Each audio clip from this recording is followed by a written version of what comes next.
සුබ දවසක් ඔයාලා හැමෝටම. ඉතින් ගිය පාර මම ඔයගොල්ලන්ට පෙන්නුවා අපි යාපනයේ ගිහපු චාරිකාව. ඉතින් ඒකේ අන්තිම දවසේ අපි ගිහපු තැන් තමයි අද මම මේ වීඩියෝ එකෙන් අරන් එන්න හිතුවේ. ඉතින් අපි ඒ දවසේ උදේම මුලින්ම බලන්න පිටත් වුණේ යාපනයේ කොටුව. ඉතින් මේකේ ටිකට් එක එක්කෙනෙක්ට ගියේ රුපියල් 60ක් වගේ මුදලක්. ඉතින් මේකේ ගොඩාක් ලොකු ප්‍රදේශයක් තියෙනවා අපිට යන්න. ඉතින් මම මේ වීඩියෝ එකෙන් මේ සම්පූර්ණයෙන් මේ දේ අරගෙන ආවේ නෑ ඔයාලට. මේකේ කෞතුකාගාරයක් තියෙනවා. ඒ වගේම මේ යාපනයේ ගත්තොත් යාපනයේ අපි ඇවිදින්න ඕනේ තැන් මොනවද කියන එක හයිලයිට් කරලා තියෙන විවිධ පෝස්ටර්ස් තියෙනවා. ඉතින් ගොඩාක් තැන් කිහිපයක් තියෙනවා. ඉතින් මේක බලන්න ඉතින් දවසක්ම යයි සමහර විට. ඉතින් අපි මේ දවසේ ගොඩාක් තැන් මේ අපි සැලසුම් කරලා තිබුණා යන්න. ඉතින් ඒ නිසා අපි ඉක්මනට යාපනයේ කොටුව නරඹලා අපි ඊළඟ නැවතුම් වලට ගියා. මේ මං ඔයාලට කලින් කියපු අර කෞතුකාගාරයයි මේ. ඔයාලා මගේ කලින් යාපනයේ වීඩියෝ එක බැලුවා නම් ඕගොල්ලන් දකින්න ඇති අපි කලින් දවසේ නැත්නම් දෙවෙනි දවසේ අපි ගියේ නාගදීපය. පළවෙනි දවසේ අපි ගෙදර ඉඳන් යාපනයට ට්‍රැවල් කරපු නිසා ඒ මහන්සියත් එක්ක අපි කොහෙවත් ඇවිදින්න ගියේ නැහැ. ඉතින් ඒ නිසා අපි හිතාගත්තේ තුන්වෙනි දවසේ අපි උඩරිම ප්‍රයෝජනය ගන්නවා කියලා යාපනයේ බලන්න.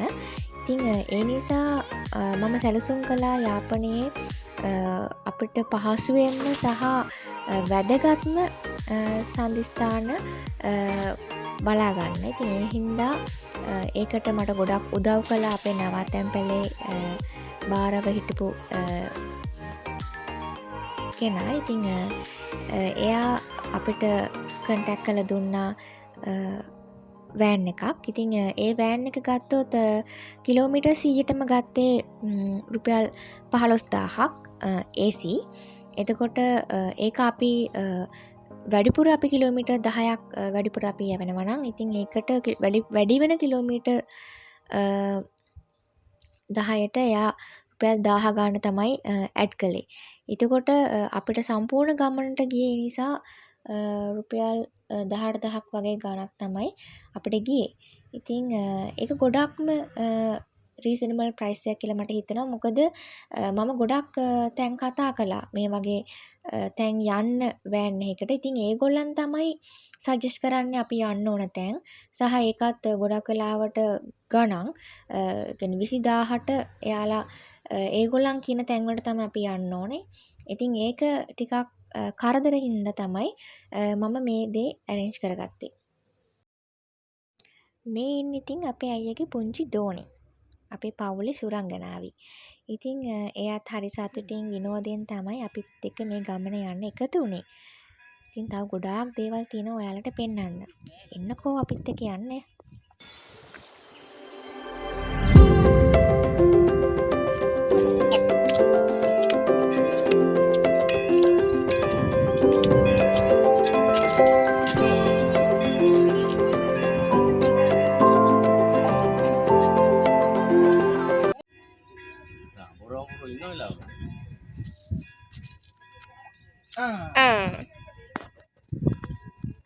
කොහෙද යන්නේ? ඔළුව හැරිච්ච තේ යනවා නේද? ඔළුව හැරිච්ච තේ යනවා. ඔව්. පිස්සු නේද? අර අම්මයි තාත්තේ යන්නේ? කවුද යන්නේ නේ? එමියන්නේ ඇටයි. ඊළඟට අපි ගියේ නල්ලුරු කෝවිලට. ඉතින් නල්ලුරු කෝවිල ඇතුලේ වීඩියෝ කරන්න දෙන්නේ නැහැ. ඉතින් ඒ නිසා තමයි මම ඔයාලට ෆොටෝස් කිහිපයක් දැම්මේ. පිරිමි අය කෝවිල ඇතුලට යනවා නම් අනිවාර්යයෙන්ම එයාලා ටී-ෂර්ට් ගලවලා තමයි යන්නට ඕන. ඔය ඉතින් ඉන්නේ අපේ බොයිස්ලා සෙට් එක. ඊළඟ අපේ නැවතුම් වුණේ යාපනයේ සුප්‍රසිද්ධ ස්ථානයක් වෙච්ච රියෝ අයිස්ක්‍රීම්. ඊගාවට අපේ නැවතුම් වුණේ යාපන රාජධානයේ රජගම් කරපු සංගිලිය රජතුමාගේ ඇමතිගේ නිවස. ඉතින් මේක නිර්මාණය කර තියෙන අපූර්වත්වය නිසාම අපිත් ගියා ඒක බලන්න.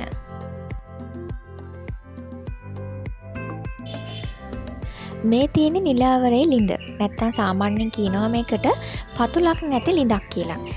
ඒ වුණාට 2013 දී මුහුදු පුරාවිද්‍යාත්මක කණ්ඩායමක් මගින් මේක හොයාගත්ත පතුලක් තියෙනවා කියනවා. මේ ලිඳේ උපරිම ගැඹුර මීටර් 50ක් කිය තමයි වාර්තා වෙන්නේ.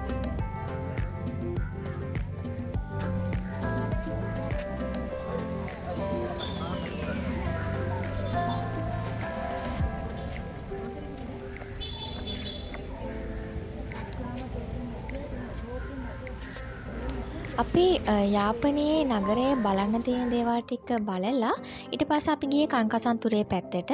ඉතින් මුලින්ම අපි බලන්න ගියේ පේදුරු තුඩුව.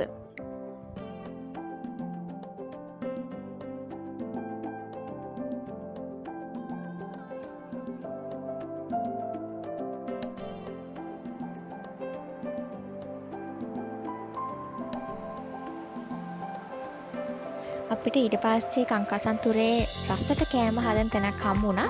ඉතින් අපි එතනින් කෑම කාලා අපි කෙලින්ම ගියේ කංකසන්තුරේ බීච් එකට. ඉතින් අපි මේකේ ගොඩාක් වෙලා හිටියා. ඇත්තටම මාරම ලස්සනයි. මේ ශිව කෝවිල අපිට හම්බුනේ කීරිමල පොකුණ ගාවමයි. ඉතින් අපි ඇත්තටම ශිව කෝවිල හොයා හිටියේ. ඉතින් අපිට අවස්ථාව හම්බ වුණා ශිව කෝවිල වඳින්න. ඉතින් ඇත්තටම පුදුම ලස්සනක් ඒ කෝවිල ඇතුළේ. ඒත් ඉතින් මට ඔයාලට ඒක අරන් එන්න විදිහක් නැහැ. මොකද කෝවිල ඇතුළ අපිට වීඩියෝ කරන්න දෙන්නේ නැහැ.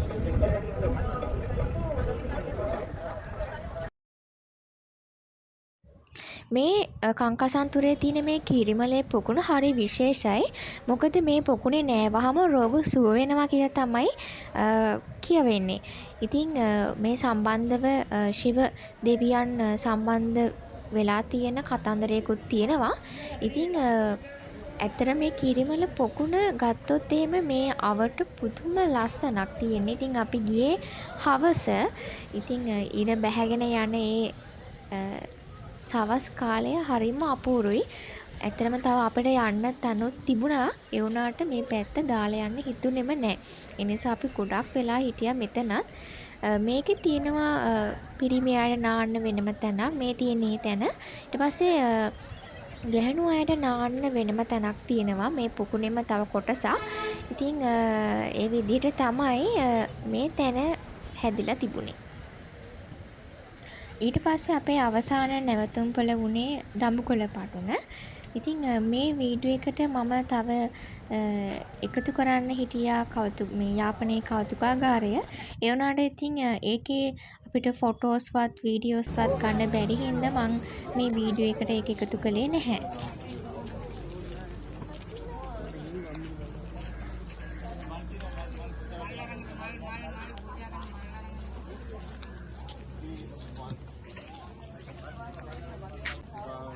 Say hi.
තමා සංඝමිත්තා තේනෙන් වහන්සේ ශ්‍රීමා බෝධීන් වහන්සේ රැගෙන ලංකාවට වැඩියේ.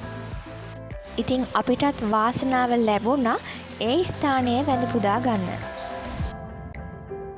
ඉතින් අපිට සමුගන්නත් වෙලාව ඇවිල්ලා. ඉතින් මමත් ඔයාලට ආරාධනා කරනවා මේ යාපනයේ ලස්සන ඇවිල්ලා නරඹන්න කියලා. එහෙනම් තවත් ලස්සන වීඩියෝ එකක් අරගෙන එනකම් ඔයාලා හැමෝටම සුබ දවසක්.